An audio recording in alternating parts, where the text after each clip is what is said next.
গিট আছে না, এখানে একটা গিট।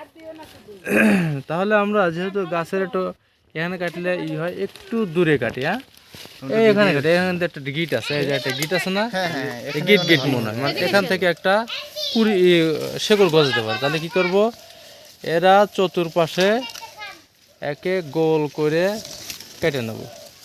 ওইটার মতো না, আম গাছের মতো না। না না, এটা ওটা হলো এক কলম, এটা হলো গুটি কলম না, এটাকে বলে গুটি কলম। এই যে এই যে, আর এখান থেকে এখানে এই হাফ ইঞ্চি থেকে 1 ইঞ্চি এর মধ্যে, 1 ইঞ্চি। হ্যাঁ হাফ ইঞ্চি থেকে 1 ইঞ্চি মোটামুটি। যদি বেশি হয় তাহলে কি সমস্যা হবে? বেশি হলে সমস্যা নাই, বেশি হলে সমস্যা নাই, তবে বেশি হলে যখন আমরা ইয়া করব, এই যে পলিথিন মাটি দিয়ে বাঁধবো, তখন এর দূরত্বটা আরো বেশি হয়ে যাবে। মানে এইখানে অর্থ হলো ভিতরের ছাল এর সাথে এর যেন লেগে না থাকে, সেপারেট করা, যার কারণে হাফ থেকে 1 ইঞ্চি হলে এনাফ। ঠিক আছে, এর চেয়ে কম হলেও সমস্যা নেই। এই যে আমি এখান থেকে এরা একটু ই করে নিলাম। এই দেখো, এই ভিডিও ওই পাশ থেকে না থাক থাক, এখান থেকে এই পাশে এখন ধরো, সামনে এখন ধরো, দেখা যাবে ওখানে ওখানে ধরো। এই ফোনে এরা কেটে দাও তো, এরা কেটে দাও তো, তাহলে দাম ভাঙে ভাঙে দিই। এই ডালটা এরা কেটে দাও। গাছের অপ্রয়োজনীয় ডালগুলো না না, কেটে আমি দিয়ে কেটে দিবে। দিয়ে এগুলো মিশিয়ে দিয়ে দিয়ে এখান থেকে ডালা ছিল। হ্যাঁ ঠিক না আছে, না ভাবি, ওটা কেটেন না। হ্যাঁ কইছে, আর কাটেন না। এটা ওইভাবে ভাঙা যাবে না, এটা ধারালো কাছে কাটা লাগবে। এইভাবে ভাঙা যাবে না। আচ্ছা, ফোন থাক বাদ দাও। তারপরে কি করব, এইটা আমরা উপরের ছাল কিন্তু তুলে দেব।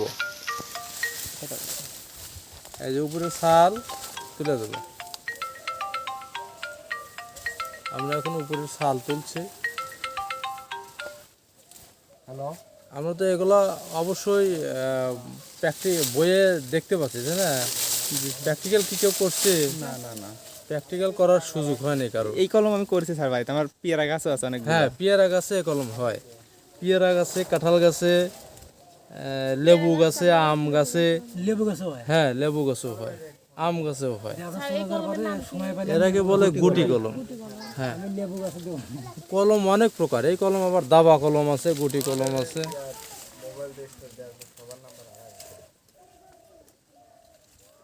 এই যে আমরা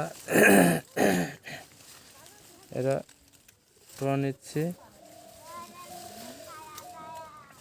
আমরা এটা এমনভাবে উঠাবো, এরা উঠালাম না যাতে শাল, এই শুধু ছালটা যেন, এর উপরে যে একটা ক্যাম্বিয়াম স্তর থাকে, এই স্তরটা যেন না থাকে। ঠিক আছে, সেই ক্ষেত্রে কি করব, এরকম করে চাষ দেবো। হ্যাঁ, এই যে এর সাথে এর জন্য কোনো ধরনের জংশন না থাকে। এই যে সংযোগ দিচ্ছেন না, সংযোগ থাকলে শেকড় গজাবে না। তখন মানে এ যখন সংযোগ পাইবে না, তখন এখানে যখন মাটি পাবে, ও এখান থেকে খাদ্য নেওয়ার জন্য চেষ্টা করবে, এর চেষ্টাটাই হলো শেকড়। আর এই কলমগুলো সাধারণত সারা বছর করা যায়, কিন্তু সবচেয়ে উত্তম সময় হলো মে থেকে জুলাই পর্যন্ত।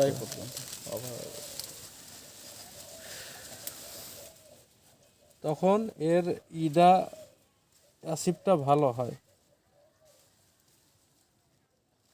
আশা করি যে এই কলম করছি, ইনশাল্লাহ হবে কলম।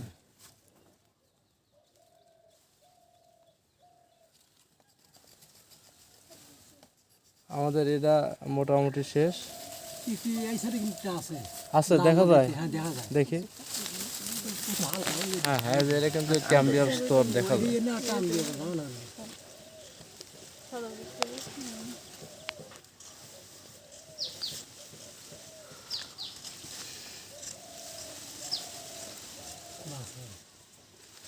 হ্যাঁ, মোটামুটি আমাদের কাজ শেষ, কাজ শেষ। এখন মাটির পাত্রটা,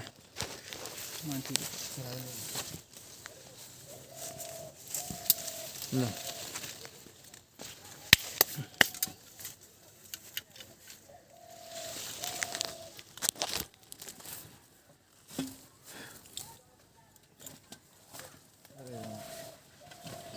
এই পাশে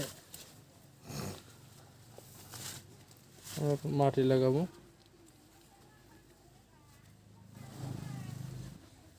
এইটা শিকড় গজালে এখান থেকে অন্য জায়গায় কাটতে হবে। হ্যাঁ, এখান থেকে স্যার এই এই পাশে কাটতে হবে তো, তাই না? তখন নিচে নিচে, হ্যাঁ পিছন নিচে নিচে কয় ইঞ্চি করে আনুমানিক? ওটা আনুমানিক 1 ইঞ্চি নিচেই হলে ও ফাইন পেস্টটা খুবই সুন্দর হয়েছে। যেমন আটার ময়দার কথা বলছি, এরকম হলেই হবে, যে হাতের সাথে কিন্তু লাগে ধরতেছে না। এগুলো আছে যে চাপ দিলে হাতের সাথে লেগে যায়, এখানে লাগলে এখানে, তাহলে কিন্তু হবে না। আর পেস্টটা এখানে লাগবে না। এটা কিন্তু খুবই সুন্দর হয়েছে। আর ধন্যবাদ রুবেল আর হলো সুজল ভাই, এরা দুইজনের সহযোগিতা করছে। আমাকে লক্ষ্য রাখতে হবে, আমি যখন এখান থেকে সুতো দিয়ে বাঁধবো, অনেক সময় হয় কি খেয়াল করি না যে কোথায় কাটলাম, তখন সুতোর বাঁধনটা এখানে পড়ে আর এটা নিচে পড়ে যায়, এখানে পড়ে, তখন তো শেকড় বের হবে না। এইখানে সুতোর বাঁধন পড়লে সমস্যা নাই, কিন্তু এইখানে সুতোর বাঁধন পড়া যাবে না। এটা কিন্তু খুবই খারাপ, কাটার মাঝে পড়া যাবে না। এই কাটার উপরে পড়লে আর এই কাটার মাঝে পড়লে হবে, তাও হবে, কিন্তু এই উপরেরটা নিচে যদি হয় আর এই কাটার মধ্যে, তাহলে কিন্তু হবে না। কারণ শেকড়টা তো আমার এখান থেকেই বের হবে। তাহলে আমরা মোটামুটি করলাম যে এটুকের মধ্যে হলে একটা এস্টিমেট করলাম যে এখান থেকে 1 ইঞ্চি, এখান থেকে 1 ইঞ্চি দূরত্বে অন্তত আমাকে করতে হবে। হালকা একটা চিনি দিলেন। হ্যাঁ, এই যে হালকা আমি একটু চিহ্ন দিয়ে দিলাম। হ্যাঁ, এই যে এখানে একটা চিহ্ন দিয়ে দিলাম। এই যে সুজল ভাই বুঝতে পারছে, সুজল ভাই সামনে ট্রেনিং করাইতে পারবে, বুঝতে পারছি। তাহলে এই যে দিলাম। হ্যাঁ, এই যে হ্যাঁ, এগুলো ভাই লেখাপড়া করে আসলে শেখা যায় না, এগুলো এইভাবেই শেখা লাগে। যে জিনিস শিক্ষা দিয়েছেন না, এটা ডিগ্রি নাই, বইয়ের একটা আছে, ভাবে কি শিক্ষিত? কিনে খাওয়া লাগে না, তরকারি এখন তো পারিবারিক পুষ্টি বাগান করছেন, কিনে খাওয়া লাগে কি? না, 9টা মাস ধরে আমি খুব বাজারে কম। আচ্ছা, আমাদের কি কিছু দেওয়া লাগে? না, না, বিনিময়ে যে এসব পরামর্শ দেয়, অনেক কিছু দেয়, কিছু দেওয়ার প্রয়োজন হয়? না, না, আপনিই খান, কিন্তু সেটা সঠিকভাবে করেন, খান, এটাই হলো আমাদের অফিস টাইম। আমরা আরো খুশি বেশিরভাগ, আমি আরো বেশি ব্যক্তি হিসেবে আমি নিজে আরো খুশি বেশি, সুজল ভাই যে একটা আমাকে শিক্ষা দিয়েছেন না, আমার সারা জীবন মনে থাকবে। স্যারদের কাজে আপনাদের শেখানো, আপনারা যেন এই যে এটা কিন্তু মোটামুটি হয়ে গেছে। এখন পলিথিনটা, এখন লাগবে সেই পলিথিন আমার হাতে। হ্যাঁ, দাও। আচ্ছা, এটা আসলে ওর পলিথিন থাকে আলাদা, এরাও যে পাইপ পলিথিন আছে 1 ইঞ্চি 2 ইঞ্চি। কিছু কিছু জায়গায় এই পাটের যে ওইটা ছিল সেই আগের আমলে, মানে এখন প্রযুক্তি চেঞ্জ, ডিজিটাল।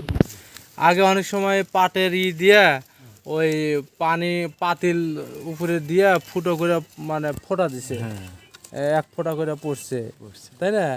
এভাবে পানি দিছে। কিন্তু এখন তো ডিজিটাল যুগ, এখন ওটা চেঞ্জ, ওটা আর বিরক্ত। এখন আমরা এভাবে দেবো, একে কিছুই করতে হবে না, আর এখানে পানিও দেওয়া লাগবে না। কিছুই দেওয়া লাগবে না। এই যে ঠিক আছে। হ্যাঁ, না না শুকাবে না, ওই দুই সাইডে পানিটা দিলে পানি শুকাবে না, একদম এই যে। নরমই থাকবে। ঠিক আছে। হাওয়া গেলে হয়তো শুকিয়ে যাবে। হাওয়া গেলে শুকাই যাবে। হ্যাঁ, শুকিয়ে যাবে।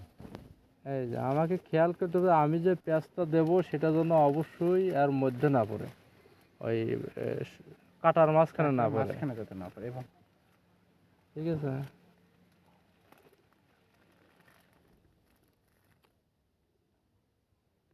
সেই ক্ষেত্রে আগে আমরা কি করব, উপরে আগে বেঁধে নেবো। উপরেরটাই আমরা আগে বেঁধে নেবো।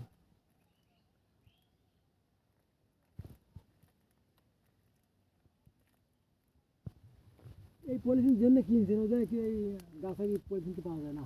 না, এটা উল্লাপাড়া পাওয়া যাবে না। সোমবারে 8 ভিতরে এটা উল্লাপাড়া না, এটা তো সব জায়গায় পাওয়া যাবে, কিন্তু আমি যে পলিথিনের কথা বললাম এটা সম্ভবত পাওয়া যাবে না। আমি আজ থেকে 7-8 বছর আগে কিনছিলাম, হলো আজ থেকে ছুরিটা কই বেলকুচি থেকে, সারা দাও বেলকুচি না, ওই কেটে দেন। রায়গঞ্জ থেকে এনে কেটে দেন। আচ্ছা, এটা করলাম না, এখন আমরা এখানে বাঁধন দেব।